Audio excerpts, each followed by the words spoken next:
बरोबर आहे की जागा मिळायला हव्या, पण आता द्याव्यात असं आम्ही पत्र दिले. ज्यावेळेला आता अजून चर्चा तर सुरू आहे. दिल्लीला काल एकनाथ शिंदेजी, देवेंद्रजी आणि अजितदादा गेले होते आणि देवेंद्र फडणवीसजी माझ्या जागेसाठी प्रयत्न करत आहेत. मी जी शिर्डी जागा मागितलेली आहे त्या ठिकाणी सदाशिव लोखंडे शिवसेनेचे सिटिंग खासदार आहे आणि त्यामुळं ती अडचण आहे. पण एका पक्षाचा विचार करत असताना एका व्यक्तीचा विचार होऊ नये. व्यक्तीचा विचार तर झाला पाहिजे, पण आम्हाला तिकीट एखादं देणं म्हणजे पक्षाला तिकीट देणं आहे.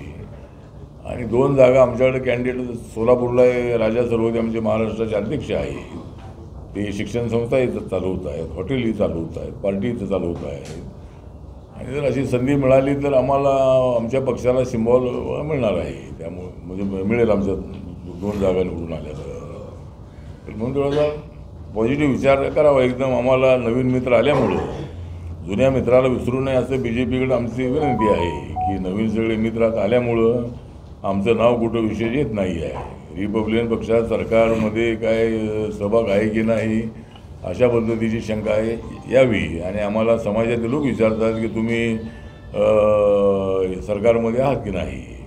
तर ठीक आहे, आमचा मंत्री नसेलही आता, जेवढं होईल तेवढ्याला होईल, पण सरकारमध्ये आम्ही आहोतच ना. सरकारमध्ये RPS होता, त्यामध्ये एक महत्त्वाचा घटक पक्ष आहे.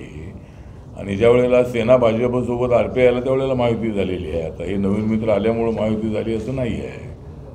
शिवसेना आणि भाजपला युती म्हणायची. ज्यावेळेला आमच्या पक्षाने निर्णय घेतला की BJP सेनेसोबत जायचं, त्यावेळेला आपण सर्वांनी त्याची युतीला महायुती म्हणून आपण संबोधलेलं आहे. त्यामुळं त्याचा विचार गंभीरपणे करावा अशी आमची विनंती आहे.